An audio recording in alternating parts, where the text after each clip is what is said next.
you everybody for joining. Oh, we're recording. Yay. Sorry, I had to get the recording started. So again, my name is Kat Nichols. I know most of you. I'm joined by our executive director, Mike Getman, who is also the boys college liaison. So he'll be here to help answer some questions as well. He's had years of experience coaching at the college level, so he is here to provide some assistance as well. For those that I haven't met yet, Kat Nichols played college soccer all 4 years right down the road at Stanford University, and have been coaching pretty much ever since then. So I'm in my 17th season of coaching. If I do start talking too fast, just like raise your hand and let me know, or put it in the chat and let Coach Getman know to tell me to slow down. Because when it comes to college soccer and soccer in general, I am really passionate about it. And when it's something I'm passionate about, I just start going 90 miles an hour. So sometimes I have to be reminded to slow down. So let's see here. How do I gotta figure out how to share my screen? See, Coach Kevin, I'm not the only one who's not technologically savvy.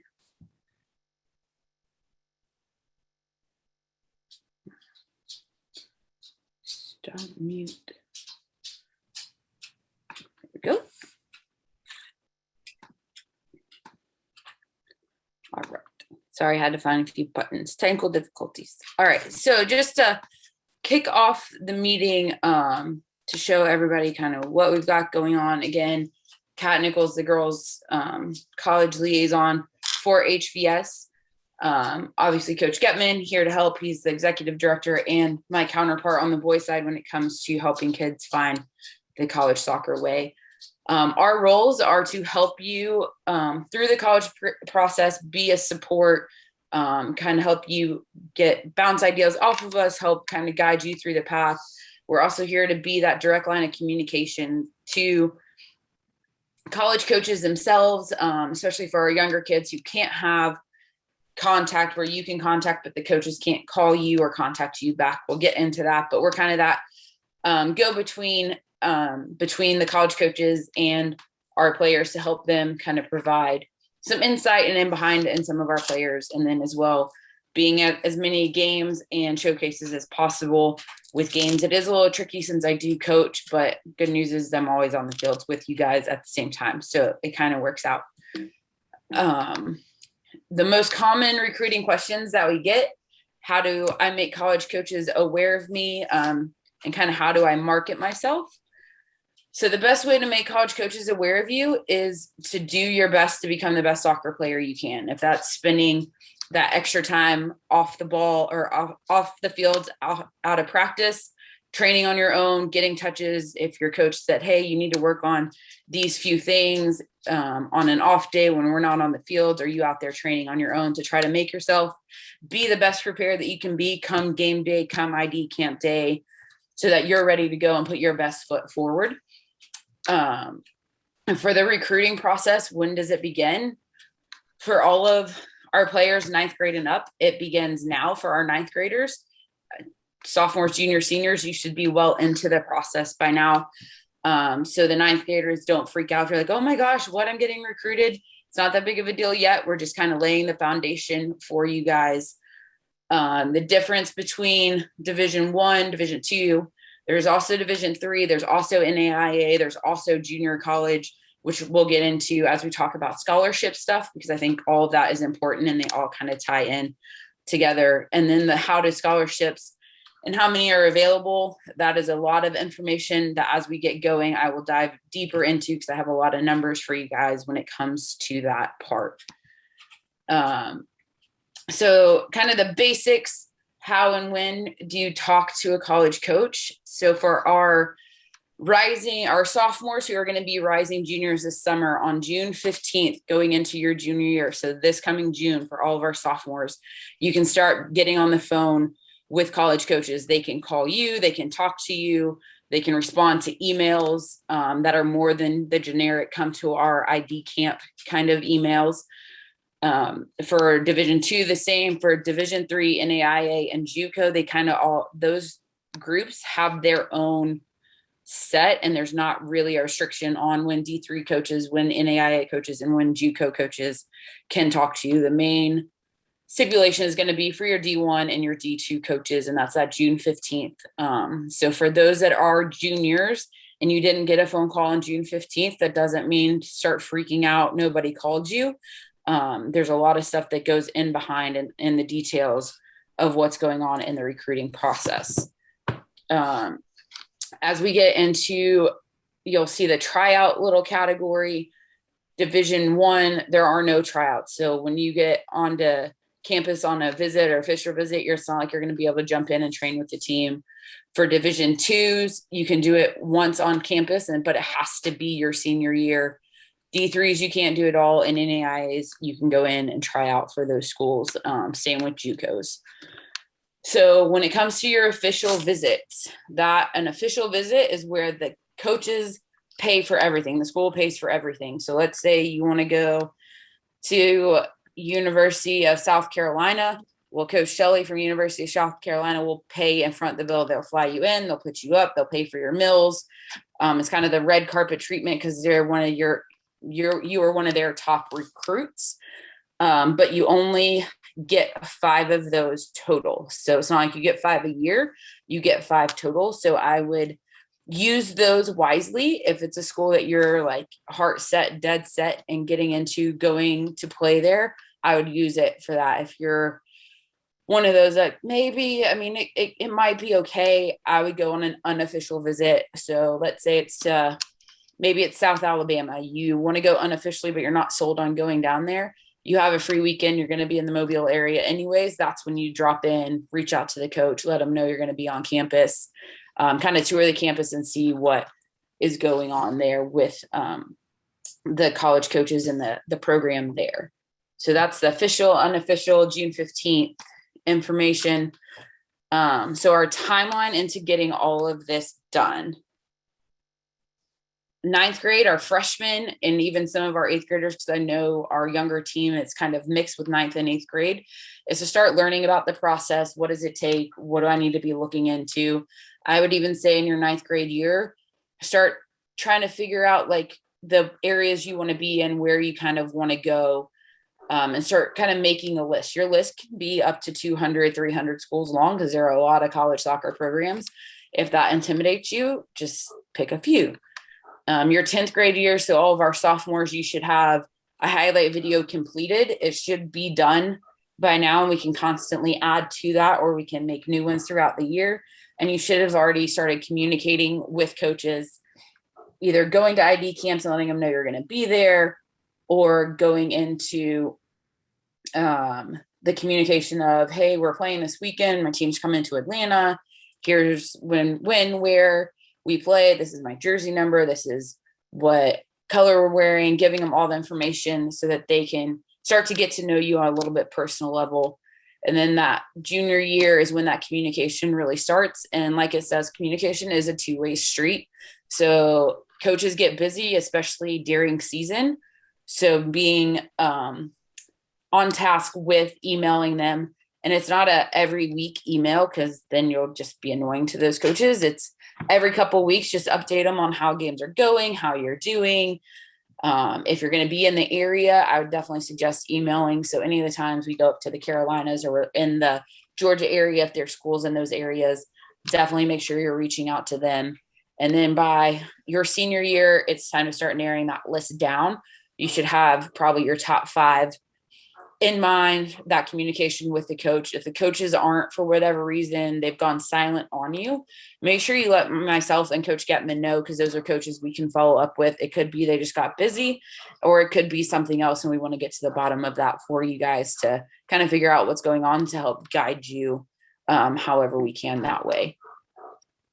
The next thing is we always talk about soccer players and going to college. You're going to college as a student athlete. So you're a student first and an athlete second. So your grades matter.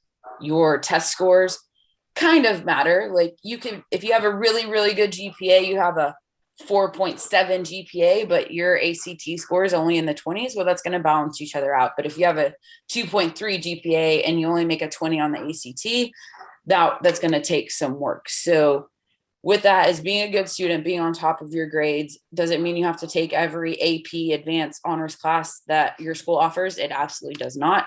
And also coming into this screen is your eligibility center. So the NCAA has a eligibility. It used to be called the clearinghouse, called the eligibility center now. And that just kind of helps them and your college coaches know where you are in the timeline. Because there are certain requirements that are required out of students to be eligible to play at the college level, whether it's D1, D2, D3. There are certain marks that you have to hit. So declaring it in the eligibility center just helps them keep track of that. And that also goes into whether you can have that tryout with those D2, D3 schools, if you can come in and train with the team.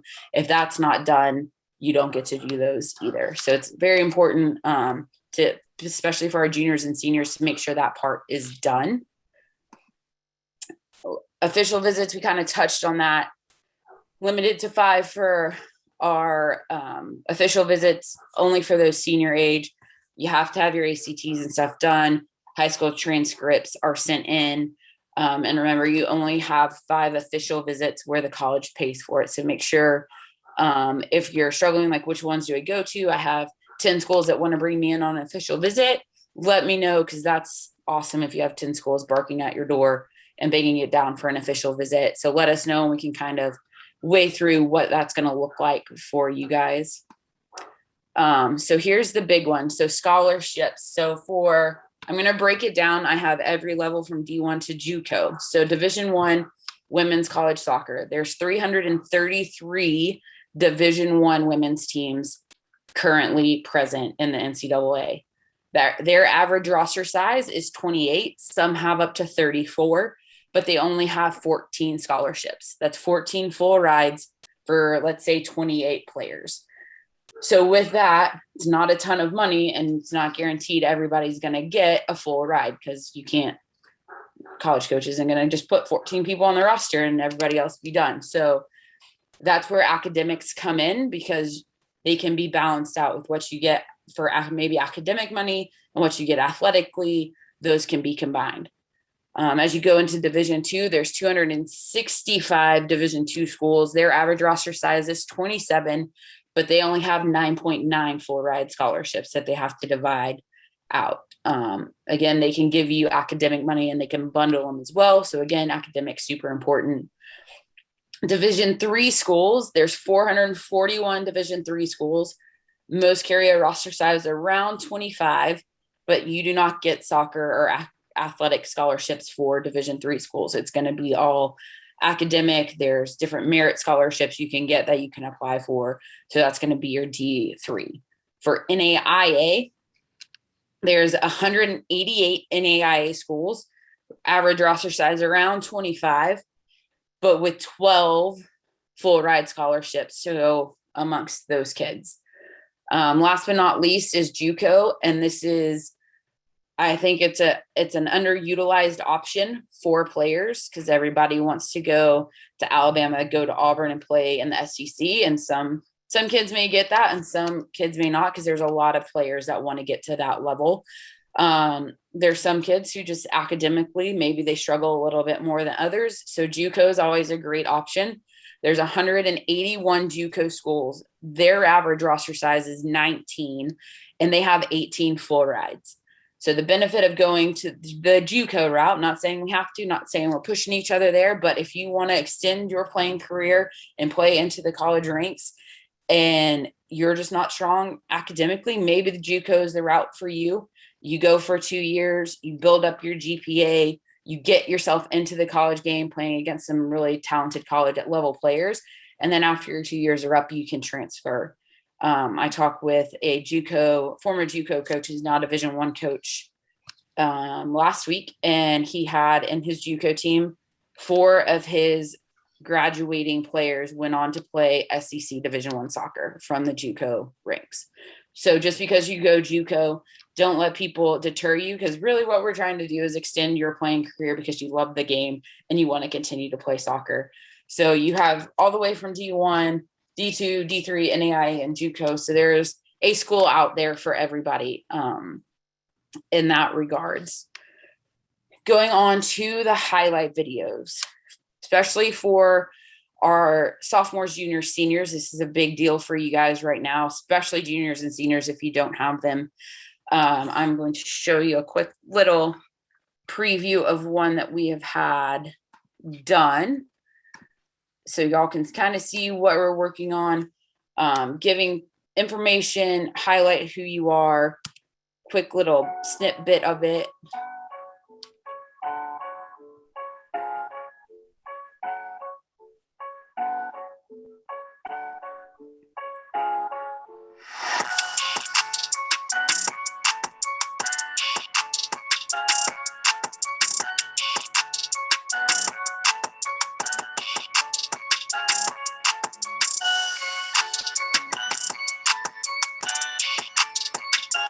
So as you can see, I'm just going to talk over. I'd muted the music. You want to highlight which player you are. You want it to be, this is a center back and a defender's highlight film. So you want it to be winning balls out of the air. You want it to be the distribution. Maybe even if you're a free kick taker or goal scorer, you want the air balls. So you want to include multiple different things, not just look at I can score 800 goals, like that's great, but there's more to the game of soccer than just scoring goals or a defender just making and kicking a long ball. So having a variety of different attributes into that. Also highlight yourself. I've seen a couple films where players don't highlight who they are. And so if I took that highlight right here out, you're not going to know which player we're necessarily highlighting, because we could be looking at somebody and their movement off the ball. So those are kind of some important factors into what goes into making that highlight video. So making sure that is up and running. If you need help with it, please let us know. 3 to 4 minutes is kind of your ideal time frame, making sure you're getting all different aspects of the game. I've even had some coaches say, I would love to see their movement off of the ball. So it's not just you with the ball, but how are you making a run off the ball to set yourself up or to provide support to the person on the ball. When it comes to the music that you use in the highlight video, it needs to be appropriate. My preference is to have non-lyrical music, because then there's no question that it's at least appropriate. So for those that like the hip hop and rap stuff, you can find the instrumental versions of those songs that you can use, but just be smart when you're doing that, because you don't want to send something to a college coach that is inappropriate. And then they kind of have a laugh at you and like, nope, not recruiting this kid kind of thing. So making sure that that is on par with who you are as a person and like shows and highlights you. On to social media, every girl's favorite thing to do, whether it's Instagram, whether it's TikTok, whatever it may be. Nothing is honestly out there forever. Things can get screenshotted, things can get screen recorded and then sent out. College coaches are either going to look at it themselves, or they're going to have their players befriend you and you'll be like, oh, this college player wants to be my friend. But that could be a backdoor of like them seeing what you are doing. So everything that you post on social media, it reflects you, the kind of person you are, and the kind of things you like to do. So making sure that, does it have to be all soccer all the time? Nope. But does it need to be you at parties all day long? No. So I know you have lives. I know you have homecoming. You want to post homecoming pictures. You want to post pictures of at the beach. That's great. But also I would throw in some soccer things, because coaches want to know that you do care about the game. And this is kind of how you help brand yourself, and it can help recruit you. So for our younger kids, if you want to post a highlight of you doing technical work on your own, then tag the colleges in those posts. That's a great resource for those coaches to see you and be like, oh, look, so-and-so is putting in work on their own. And that's just another way to brand yourself and market yourself, because coaches aren't just going to show up at your door and be like, hey, I've heard of you. I want to recruit you. Like, it's a two-way street. You've got to do the work on the back end as well. And I think social media is a great tool to do that in.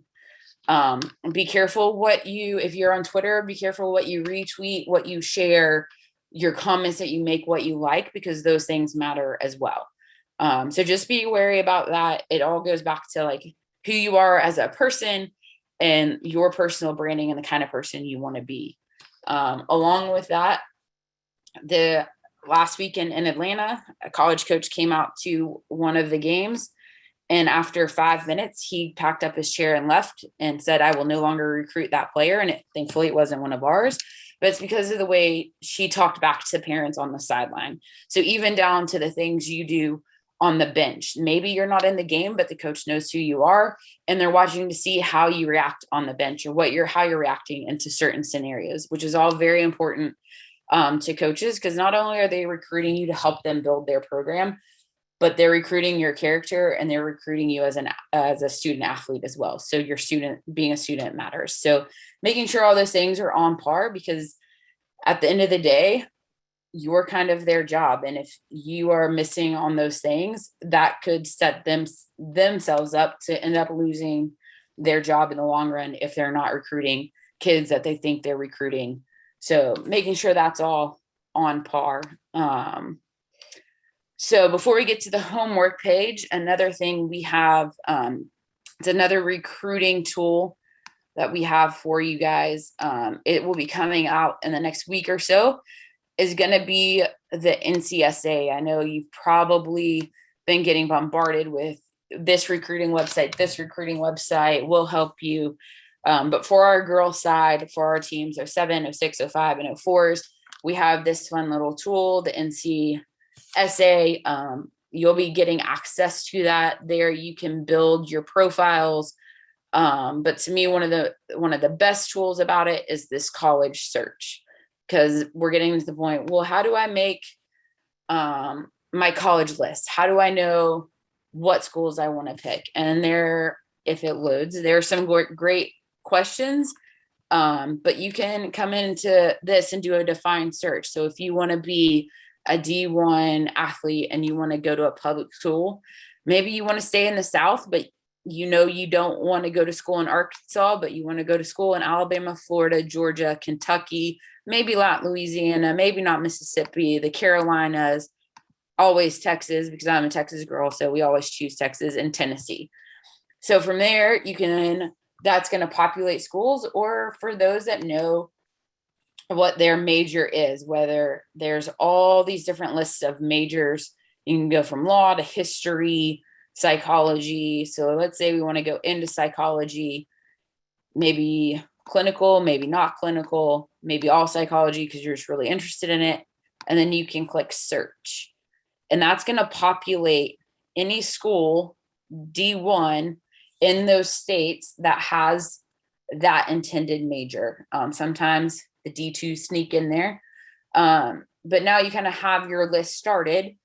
And let's say you don't want to go to school in Montgomery, Alabama, then those schools would be off your list. And that's just kind of how you start to build your list of schools you want to go to. The good news about it is it has every school from NAIA to junior, all the way through junior colleges, and it has every state in America. So you can pick, you can choose.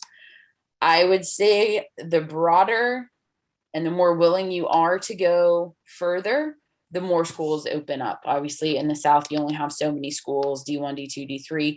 Granted, there are a lot of them around.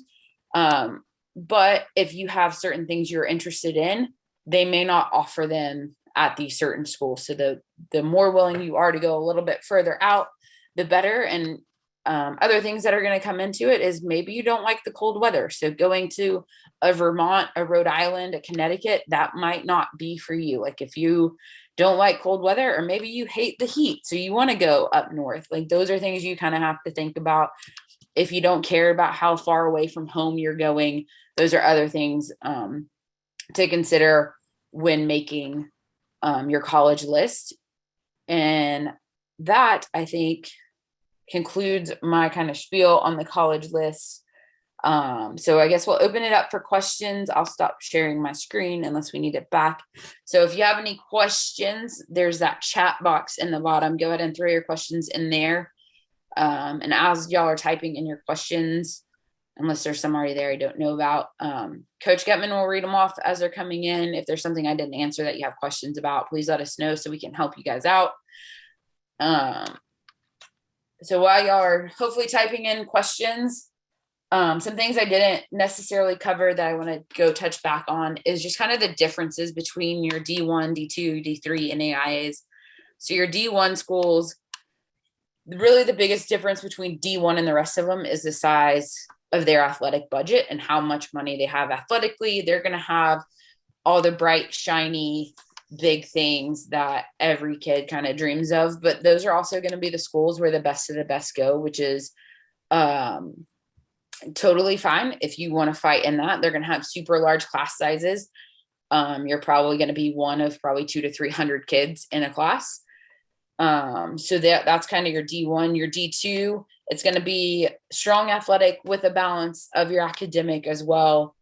You'll probably end up seeing a little bit more playing time, maybe as a freshman, sophomore, at the D2 level. I'm not saying you can't play as a freshman, because we all know freshmen that have. It's just going to be a balanced out a little bit.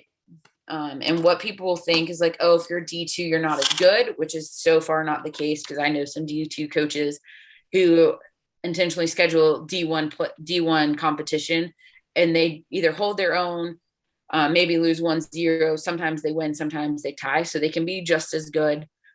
Same with those D3 schools. Obviously, they don't offer that financial scholarship for athletic, but you can get academic money there. And it's going to be a little bit more academically driven with their D3 schools. Same with NAIA, a little bit smaller, all those class sizes. So as you go down from D2 to D3 to NAIA, the class sizes and the size of the campus kind of starts to shrink a little bit. And same with that JUCO level as well. And I can tell you from a experience that I went to 2 weekends ago, I got the chance to sit down and meet with one of the top schools in the country in the case of women's soccer. And he said that if you are a player that needs to have 3 months off in the summer and a week off here and there, that this program may not be for you. So keep those things in mind as you're going to those. You want to play at North Carolina, you want to play at Florida State.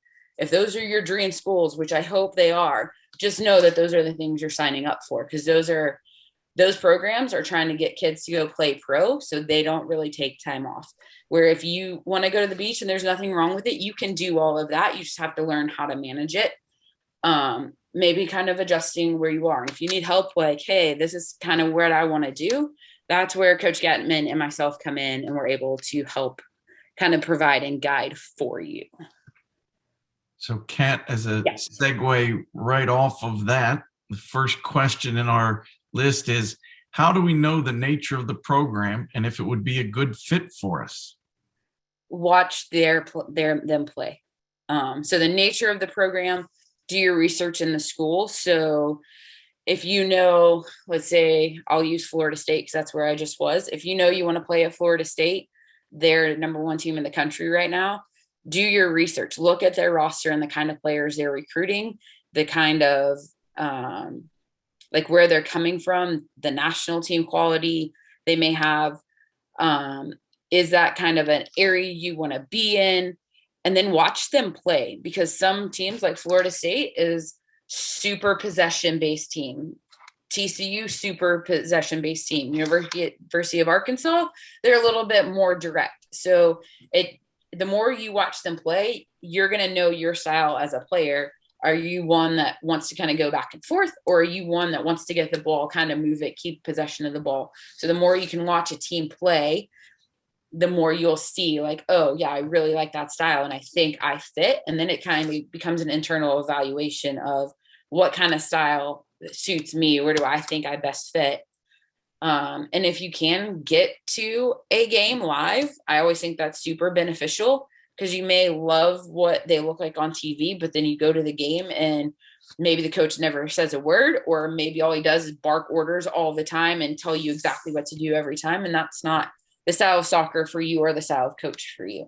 So the more you can do your research into that, whether watching it, whether going to it live, looking at their rosters, the kind of players that they have, where they come from, what their kind of pedigree is, I think the more you'll know if that's going to be the fit for you. And Kat, I'll add on just a little bit to that. You do some research. You find out, does the school offer what you want academically? You can look at pictures of the campus to see if it looks like the kind of campus you might want to spend the next 4 years at. But the absolute best way to know if the program fits you and if the school fits you is to go for a visit, whether that's an unofficial visit that you take on your own and you go take a campus tour through the admissions office, or ideally you stay overnight and hang out with some of the soccer players and you get to ask them what it's really like to be a part of the team.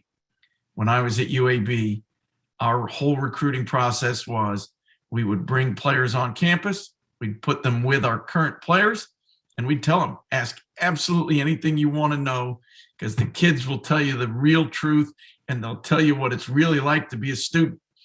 Every college coach loves his school and loves his program, or he wouldn't be there.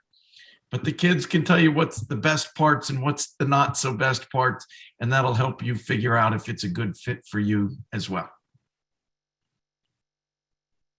Other questions? It seems like you ladies are a little bit shy tonight. We all know that is not true. This is not a shy group. I know all of you are not shy. Even parents, if you're on and you have questions, especially the ones with kids just coming into the process, please ask. If not, I'll just think I did my job really, really well and no questions left to be asked. While we wait to see if other people type some questions in, for the parents that are on with us, this is not the area of your child's life that you step away from and say, she's a young lady, she needs to take care of this on her own. Parts of the process she does, but this is really important. What education is your child going to get? Where are they going to be for the next 4 years? And so parents helping kids get through some of the hesitations that all children have. You start talking to college coaches. It's just too important. And so parents should be involved. College coaches don't mind as long as the young lady does some of the talking and some of the communicating on her own. But parents should absolutely be a part of this process. I see a question here, Kat. Should we make a separate Instagram account for soccer? Absolutely. Why not? The more you can show coaches your willingness for the game and your love for the game. And there's one player that plays for Charlotte Development Academy, who we will play soon. She's on day 900 and I don't even know the number right now, but she started at day 1 and every day she posts her doing something different. Training day 1, training day 2, and now she's on 900 and something. And if she goes to a campus, she tags that school. So I think it's a great way to market yourself and promote yourself. So absolutely, with your parents' obvious permission for those younger kids, make sure mom and dad are okay with it. Remember that just because you have a soccer specific account, that doesn't mean that the college coach won't be looking at the other account. So it's not one soccer account and one party account, because college coaches are going to Google you and they're going to find it all. So make sure that both accounts stay positive and represent you the way you want to be seen. Yes. Next question, Kat. What age should you start touring campuses?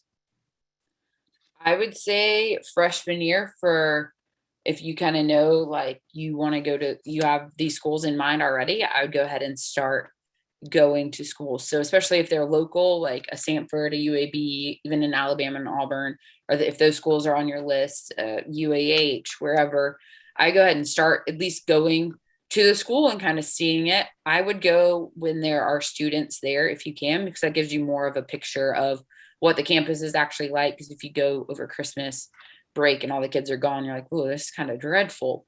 But during school, when kids are actually there, it's definitely a lot different. So I go ahead and start kind of looking, especially if you have an off weekend and you're going to be down there anyways, or out of school anyways. I go ahead and start kind of walking around, kind of getting a feel for it. So you kind of start to know what's going on around campus. As a soccer player, you're already traveling all over the Southeast. We're driving right by so many quality schools on your way to a game. You can plan these things out a little bit, maybe take a couple-hour tour of some of the colleges in the area that we're playing. I had 3 children that all went through the college search process. All 3 are currently in college. And it was daunting as a parent to be trying to get 3 kids out to visit all these different schools. But once we started combining them with some of our soccer trips, it made life a lot easier. So that might be a help. Kat, someone is asking if we can revisit the homework screen. Yes. Sorry, I forgot. We said we'd go back to that. Yes, we can. While you're going back to that, I'll let everybody know that we are recording this. And so this video will get posted so you can check back to it. It'll also get emailed to you. And we will also be emailing you a written guide to college recruiting that will have some of these answers and some others in it. So we have a number of different resources for you. All right, here's the homework screen. So kind of your cover letter, your introduction to who you are, your soccer resume, that's going to include who you play for, what position you play, your jersey number, your school information, what your GPA is, all of that. And then coming up with your recruiting strategy, which is kind of ties in with the meeting with the college liaison. So reaching out to me, setting up a time for us to meet and kind of go over that recruiting strategy. For our younger kids, just kind of laying the base of where we are for our sophomores, juniors, seniors, starting to like directly target those schools and how we're going to get you seen and what we need to do to keep in contact with them, and do your schoolwork. Obviously, being a good student, making sure your grades are up where they need to be. I know some kids are going to struggle, some are not. So being diligent and learning to time manage between coming to practice and getting your schoolwork done. But making sure all that stays on top of things. Coach Getman, anything to add on this one? I do have one thing to add here. Meeting with the college liaison. There are services that charge up to $5,000 to help you with the recruiting process. HVS provides a recruiting liaison, a college liaison, a coach to help you through this process, along with some of the resources, Trace Video, NCSA, and so forth. And so you're being provided with some services that are valued up to $5,000 a year. Take advantage of it. Talk to Kat. She's an expert at this. Ask her questions. Meet with her. Don't waste the resource that's free for you to have.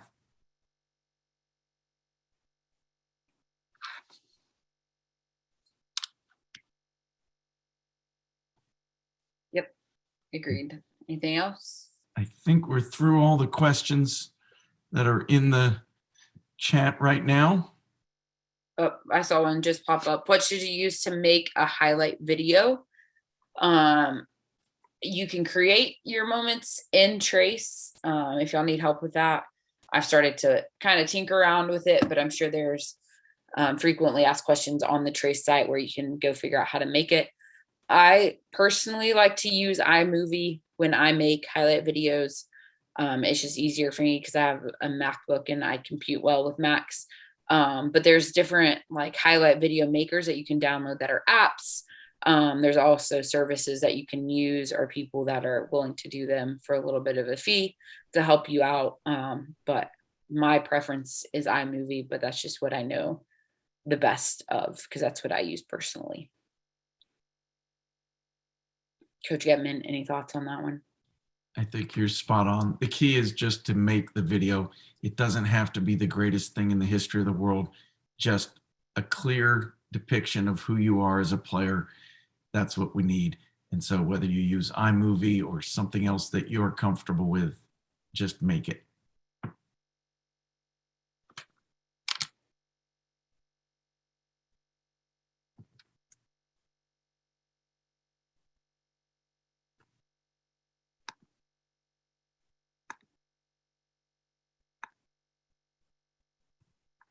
All right. It's a quiet bunch tonight, Coach Getman. Well, I think at this point, since we've answered all of the questions, Kat, we'll leave it with everybody that they know how to reach you. Just walk 20 yards across the field and there she is. Thanks. But ask Kat any questions that you've got. Feel free to ask me any questions that you've got. Set up meetings with Kat anytime so that you get a little more personalized information, but take advantage of the resources that the club provides to you. Our number one goal is to help you reach the future that you want. And so let us help you. Good. Thank you guys for joining. We appreciate you. As Coach Getman said, if you need anything, that's what I'm here for. So please get with me so I can help y'all get to where you hope to and dream to go. Thank you, everyone. Good night. Good job, Kat. Good job, Coach Getman. Thanks, Coach Rocky. Yeah. Bye, everybody.